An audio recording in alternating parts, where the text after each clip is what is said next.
శ్రీరస్తు శుభమస్తు అవిఘ్నమస్తు. శ్రీ రాజశ్యామలాంబ సహిత దశమహావిద్య ఆలయం స్వర్ణ దేవాలయం గోల్డెన్ టెంపుల్ నిర్మాణం కొరకు లోకక్షేమార్థం దశమహావిద్య మహాయాగం 11 లక్షల కొబ్బరికాయలతో లక్ష్మీ గణపతి హోమం మరియు 11 కోట్ల కుంకుమార్చన కనక మహాలక్ష్మి కుంకుమార్చన సత్తుపల్లి శ్రీ లక్ష్మీ గణపతి ఆలయమునందు 108 రోజుల పాటు నిర్వహించబడును. ఈ కార్యక్రమంలో భక్తులందరూ పాల్గొని తీర్థ ప్రసాదములు స్వీకరించి భగవత్ కృపకు పాత్రులు కాగలరని మనవి. స్వర్ణ దేవాలయ నిర్మాణము మహాసంకల్పం, సాహసోపేతమైన నిర్ణయం.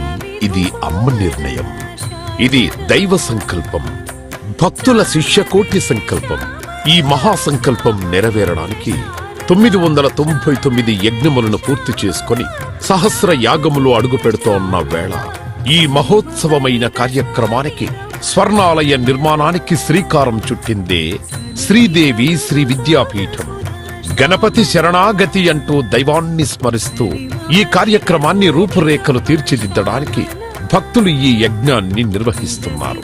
ఈ స్వర్ణాలయ నిర్మాణానికి స్థలదాతలు, విగ్రహదాతలు, నిర్మాణదాతలు, పోషకులు, రాజపోషకులు, మహారాజ పోషకులు, భక్తులు సహాయ సహకారములు అందించి తెలంగాణ ప్రాంతంలో ప్రతిష్టాత్మకంగా ఈ దేవాలయ నిర్మాణాన్ని చేయడానికి ఇంటికొక పువ్వు ఈశ్వరుడికొక మాల అన్నట్లుగా అందరూ సహాయ సహకారాలు అందించవలసిందిగా కోరుతున్నాం.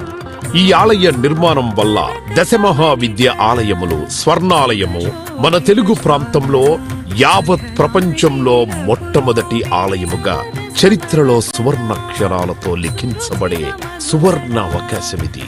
అంతేకాకుండా దశమహావిద్య ఆలయ నిర్మాణం ద్వారా ఎవరెవరికి ఎలాంటి విద్యతో ఏ అవసరం వచ్చినా ఆ విద్యా సంబంధమైన దేవతలను ఏకకాలంలో అర్చించి సేవించి దర్శించి అమ్మ కృపకు పాత్రులవ్వడానికి ఈ ఆలయం ఎంతో మార్గదర్శకంగా ఉంటుంది అనడంలో ఎటువంటి అతిశయోక్తి లేదు. అలాగే ఎలాంటి ఆర్థిక సమస్యలైనా ఎటువంటి సమస్యలైనా పరిష్కారమవుతాయి అమ్మ కృప వల్ల.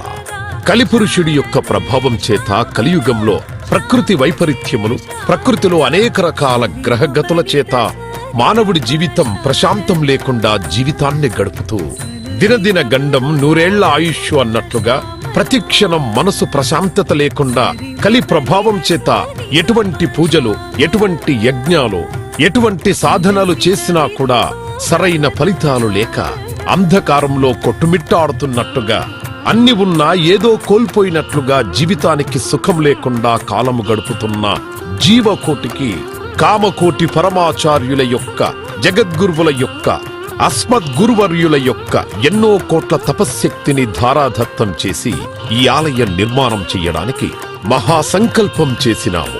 పూర్వజన్మలో దాన ధర్మాలు చేయడం వల్ల ఈ జన్మలో దాన ధర్మాలు చేసే శక్తి మనకు లభించింది. అటువంటి శక్తి కలిగి ఉండి కూడా దాన ధర్మములు చేయకపోతే ఈ జన్మకు చరితార్థం లేదు. మనవంతు దాన ధర్మాలు చేస్తే, ఎటువంటి దాన ధర్మాలు చేస్తే అత్యంత ఉత్కృష్టమైన పుణ్య ఫలితం లభిస్తుందో అటువంటి పుణ్య ఫలితం లభించే అవకాశం ఈ స్వర్ణ దేవాలయ నిర్మాణంలో భాగస్వాములవ్వటం. పూర్వజన్మ సుకృత ఫలితం ఉంటే గాని ఈ ఆలయ నిర్మాణంలో భాగస్వాములు కాలేరు. అమ్మ సేవలో పాల్గొనలేరు, అమ్మ సేవలో తరించలేరు. ఒకవేళ తరించాలని ఆశ ఉన్నా కను ప్రభావం వల్ల మిమ్మల్ని కర్మల వైపు ఆ కలి ప్రభావం ముందుకు తీసుకుని వెళుతుంది తప్ప దైవ మార్గంలో నడిపించడానికి ఎట్టి పరిస్థితుల్లో మన మనస్సును ఒప్పుకునేలాగా చెయ్యదు. అయినప్పటికీ వాటన్నిటినీ దాటుకొని అపర దేవత సేవలో పాల్గొనటం, ఎంతో మంది భక్తులు ఇప్పటికే ముందుకు రావటం, మేము ఈ దేవాలయ నిర్మాణంలో భాగస్వాములవుతాం. శ్రీ రాజశ్యామల సహిత దశమహావిద్యా స్వర్ణాలయం నిర్మాణ మహాసంకల్పం శ్రీదేవి శ్రీ విద్యాపీఠం శ్రీ లక్ష్మీ గణపతి ఆలయం సత్తుపల్లి కంచి కామకోటి